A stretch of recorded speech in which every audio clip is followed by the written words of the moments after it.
विद्यार्थियों, पिछले वीडियो में हमने देखा था कि राष्ट्रीय आय क्या होती है और राष्ट्रीय आय की कुछ मूल अवधारणाएं, जिसमें राष्ट्रीय, घरेलू, सकल, शुद्ध, साधन लागत, हस्तांतरण भुगतान, विदेशों से प्राप्त शुद्ध साधन आय, गिसावट, इन सब का अध्ययन हमने पिछले वीडियो में किया था। अब इस वीडियो में हम देखेंगे कि राष्ट्रीय आय की विभिन्न अवधारणाएं, उनको हम समझेंगे। तो इसमें पहला है बाजार कीमत पर सकल घरेलू उत्पाद, gross domestic product at market price, GDP MP.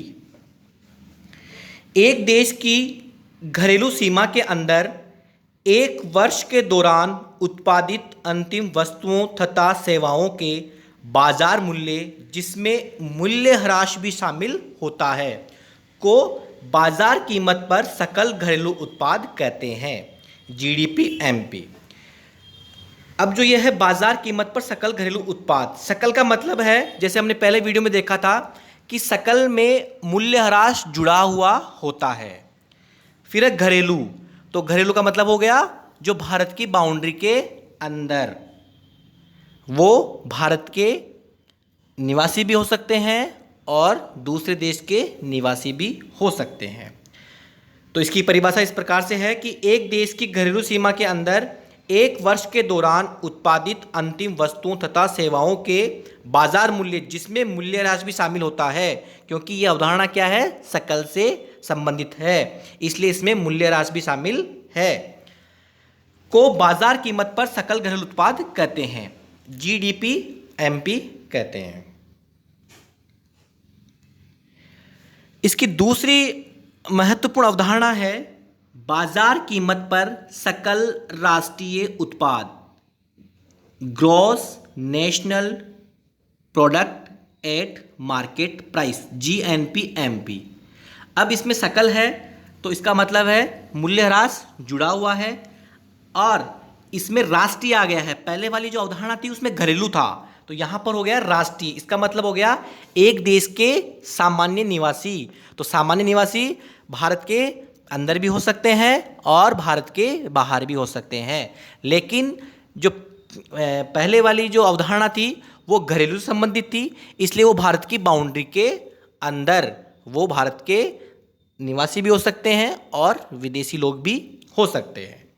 तो इसकी परिभाषा ये है कि एक देश के सामान्य निवासियों द्वारा एक वर्ष के दौरान उत्पादित अंतिम वस्तुओं तथा सेवाओं के बाजार मूल्य को बाजार कीमत पर सकल राष्ट्रीय उत्पाद, जीएनपी कहते हैं। तो इसके अंदर हम अंतिम वस्तुओं और सेवाओं के बाजार मूल्य को ही ऐड करते हैं, मध्यवर्ती वस्तुओं को शामिल नहीं किया जाता। अब अगर हमें जीडीपी एमपी दिया हुआ है, gross domestic product at market price, बाजार कीमत पर सकल घरेलू उत्पाद, तो उससे हमें अगर बाजार कीमत पर सकल राष्ट्रीय उत्पाद ज्ञात करना है तो उसमें एनएफआईए, विदेशों से प्राप्त शुद्ध साधन आय को जोड़ देते हैं, क्योंकि घरेलू की अवधारणा में हमने पहले वाले वीडियो में देखा था कि अगर हमें राष्ट्रीय ज्ञात करना है तो घरेलू की अवधारणा में एनएफआईए, विदेशों से प्राप्त शुद्ध साधन आय को जोड़ देंगे तो हमें राष्ट्रीय प्राप्त हो जाएगा। तो यहाँ पर जो अंतर है वो राष्ट्रीय और घरेलू का अंतर है। तो जब हम जीडीपी एमपी में एनएफआईए जोड़ देंगे तो हमें जीएनपी एमपी प्राप्त हो जाएगा। अगर एनएफआईए अगर पॉजिटिव है, धनात्मक है, तो जीएनपी एमपी ज़्यादा होगा जीडीपी एमपी से, और यदि यह ऋणात्मक है तो जीडीपी एमपी ज़्यादा होगा जीएनपी एमपी से, और यदि एनएफआईए 0 है तो दोनों ही बराबर होंगे, GNP MP equal to GDP MP. अब इसकी जो तीसरी महत्वपूर्ण अवधारणा है वो है बाजार कीमत पर शुद्ध राष्ट्रीय उत्पाद, net national product at market price. अब इसमें आप देखिए कि यहाँ पर एक तो है शुद्ध, तो इसका मतलब क्या है, इसमें गिसावट व्यय को शामिल नहीं किया जाएगा, क्योंकि हमने पहले वीडियो में देखा था कि जो सकल और शुद्ध की जो अवधारणा होती है उसमें जो मुख्य अंतर होता है वो गिसावट व्यय का होता है। अगर शुद्ध ज्ञात करना है तो हम उसमें सकल में से क्या माइनस कर देते हैं, गिसावट व्यय को माइनस कर देते हैं, तो हमें शुद्ध प्राप्त हो जाता है। और यहाँ पर राष्ट्रीय है तो इसका संबंध क्या हो गया, सामान्य निवासी से संबंध इसका हो गया। वो भारत के अंदर भी हो सकता है और भारत के बाहर भी हो सकता है। अब इसकी परिभाषा इस प्रकार से दी जा सकती है, एक वर्ष के दौरान एक देश के सामान्य निवासियों द्वारा उत्पादित अंतिम वस्तुओं तथा सेवाओं के बाजार मूल्य जिसमें गिसावट व्यय को शामिल नहीं किया जाता, बाजार कीमत पर शुद्ध राष्ट्रीय उत्पाद NNP-MP कहलाती है। इसको हम इस प्रकार से ज्ञात कर सकते हैं, नीचे लिखा हुआ है बॉक्स में formula, NNP = GNP-MP minus depreciation. अगर सकल बाजार कीमत पर सकल राष्ट्रीय उत्पाद में से अगर मूल्य ह्रास को घटा देंगे तो हमें बाजार कीमत पर शुद्ध राष्ट्रीय उत्पाद प्राप्त हो जाएगा, क्योंकि इसमें मुख्य अंतर जो है सकल और शुद्ध में वो मूल्य ह्रास का ही है, जैसा कि हमने पहले वाले वीडियो में देखा था। अब अगली अवधारणा है बाजार कीमत पर शुद्ध घरेलू उत्पाद, net domestic product at market price, बाजार कीमत पर शुद्ध घरेलू उत्पाद। अब यहाँ पर शुद्ध है तो इसका मतलब है कि गिसावट व्यय को शामिल नहीं किया जाएगा, और घरेलू है तो इसका मतलब है भारत घरेलू सीमा में, मतलब जैसे भारत है तो उसकी बाउंड्री के अंदर। अब वो कौन हो सकते हैं, भारत के नागरिक भी हो सकते हैं और विदेश के भी हो सकते हैं। एक वर्ष के दौरान एक देश की घरेलू सीमा में उत्पादित अंतिम वस्तुओं तथा सेवाओं के बाजार मूल्य जिसमें गिसावट व्यय को शामिल नहीं किया जाता, बाजार कीमत पर शुद्ध घरेलू उत्पाद NDP-MP कहलाती है। नीचे बॉक्स में फॉर्मूला लिखा हुआ है कि GDP-MP, बाजार कीमत पर सकल घरेलू उत्पाद में से अगर हम डेप्रिसिएशन मूल्य ह्रास को घटा देंगे तो हमें NDP-MP बाजार कीमत पर शुद्ध घरेलू उत्पाद प्राप्त हो जाएगा। अब इसकी अगली अवधारणा है साधन लागत पर शुद्ध घरेलू उत्पाद, net domestic product at factor cost. अब आप इसमें ये देखिए कि शुद्ध घरेलू उत्पाद, तो शुद्ध का मतलब हो गया कि इसमें गिसावट व्यय को शामिल नहीं होगा। घरेलू है तो वो आ गया घरेलू सीमा, भारत की बाउंड्री के अंदर। और इसमें है साधन लागत, पहले था बाजार कीमत था, अब आया साधन लागत।